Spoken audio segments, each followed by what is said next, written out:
তো নমস্কাৰ বন্ধু বান্ধৱীসকল, মই নয়ন। আপোনালোকে চাই আছে নদী ব্লগ ইউটিউব চেনেলটো। তো বন্ধুসকল, আপোনালোকে যিহেতু মোৰ যিটো ঢেকীয়াফুলৰ লাষ্ট ভিডিঅ' পাইছিল, তো এই লাষ্ট ভিডিঅ'টোত মই আপোনালোকক ঢেকীয়াফুল পাত ক'ত পাইছিলে, কাৰ ঘৰত পাইছিলে আৰু কেনেকৈ পাইছিলে তাৰ ওপৰত বহুত কিছুমান ডিটেইলছ দিছিলোঁ।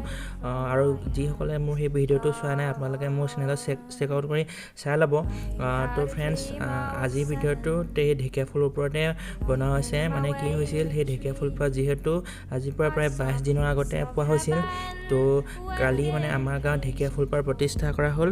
তো ঢেকীয়াফুলপাৰ প্ৰতিষ্ঠা কৰাৰ সময়ত মোৰ গাঁৱৰ বিশিষ্ট কেইজনমান ব্যক্তিয়ে মোক মাতি আনি ক'লে যে তুমি ভিডিঅ'টো বনাই দিয়া, আমি সেই ফুলপাহাৰ ওপৰত কিছুমান কথা ক'ম, আৰু তোমালোকে গাঁৱৰ ৰাইজসকল যে ইমানবোৰ সমাগত হৈছে তাৰে অলপ ভিডিঅ' ক্লিপ মানে আজি তোমালোকে ইউটিউবত দি দিয়া, মানে মোক দি দিবলৈ ক'লে।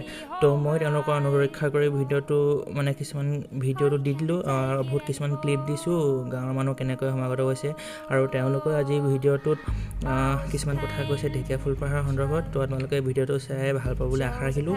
আৰু প্ৰধান কথাটো হৈছে যে যেতিয়া মানে প্ৰায় ৰাতিপুৱা 9টামান বজাত ঢেকীয়াফুলপাহ যেতিয়া ঢোল নহয় খোলেৰে যেতিয়া কি বুলি কয় আদৰি অনা হৈছিল খোল সংশয়ে, তো মই সেই সময়ত নাপালোগৈ, সেই সময়ত ভিডিঅ' কৰিবলৈ নাপালোগৈ। তো আপোনালোকে এনেকৈ যাতে ভিডিঅ'টো চাই ভাল পাব বুলি আশা ৰাখিলোঁ। তো যিহেতু আপোনালোকে আজি ঢেকীয়াফুলপাহ গাঁৱৰ সকলো লোকে একলগ হৈ ফুলপাহ প্ৰতিষ্ঠা কৰিছে, তো তাৰ ওপৰত আপোনালোকে কি ক'ব বিচাৰে? আজি শ্ৰীমন্ত শংকৰদেৱ এখন সমাজৰ শুকানজান প্ৰাথমিক শাখাৰ একান্ত সংগী শ্ৰী জিতেন মেছবাবজনাৰ পৰিবাৰে আজিৰ পৰা প্ৰায় 3 সপ্তাহৰ আগতে তেখেতৰ গৃহৰ পিছফালে এপাহ আপুৰুগীয়া ঢেকীয়াফুল লাভ কৰিছিলে, মানে পাইছিলে। গতিকে এতিয়া আমাৰ জনমানসত সেই ঢেকীয়াফুল প্ৰথম কথা হ'ল কি, ঢেকীয়াফুল সকলোৱে জ্ঞাত যে আপুৰুগীয়া, আৰু আমাৰ জনশ্ৰুতি মতে সেই ঢেকীয়াফুলক এভাগিব পবিত্ৰ বস্তু বুলি মানে গণ্য কৰা হয়।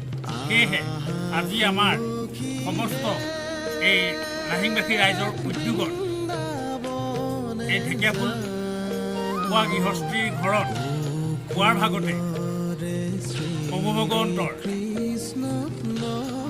বাংময় মূৰ্তিস্বৰূপ স্থায়ী আসনভাগী আমাৰ ৰাইজৰ সহযোগত তেখেতৰ গৃহত স্থাপন কৰা হয়। আৰু তদুপলক্ষে এভাগী প্ৰমত্ত সিংহস্বৰূপ পৰম ৰামকৃষ্ণ নাম শ্ৰৱণ কীৰ্তন মহাধৰ্ম আচৰণ কৰা হয়।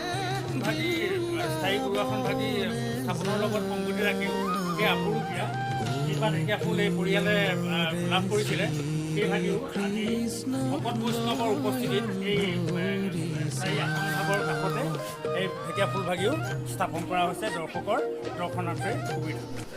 তো বন্ধুসকল, আজি বুলিয়ে নহয়, এইটো বহুত দিনৰ আগৰ পৰাই মানে ঢেকীয়াফুলপাহ পোৱাৰ দিনাখনৰ পৰাই এওঁলোকৰ ঘৰলৈ বহুতো ভকত বৈষ্ণৱৰ আগমন ঘটিছে। তো আপোনালোকৰ যদি আহিব বিচাৰে, তো ঠাইডোখৰৰ নাম কৈ দিওঁ যে আমাৰ অঞ্চলখনৰ নাম হৈছে লাহিং অঞ্চল, আৰু গাঁওখনৰ নাম হৈছে শুকানজান গাঁও।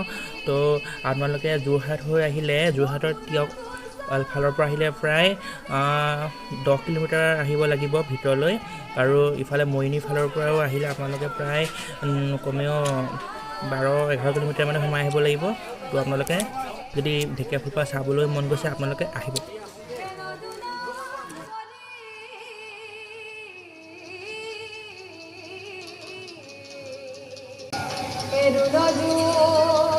এ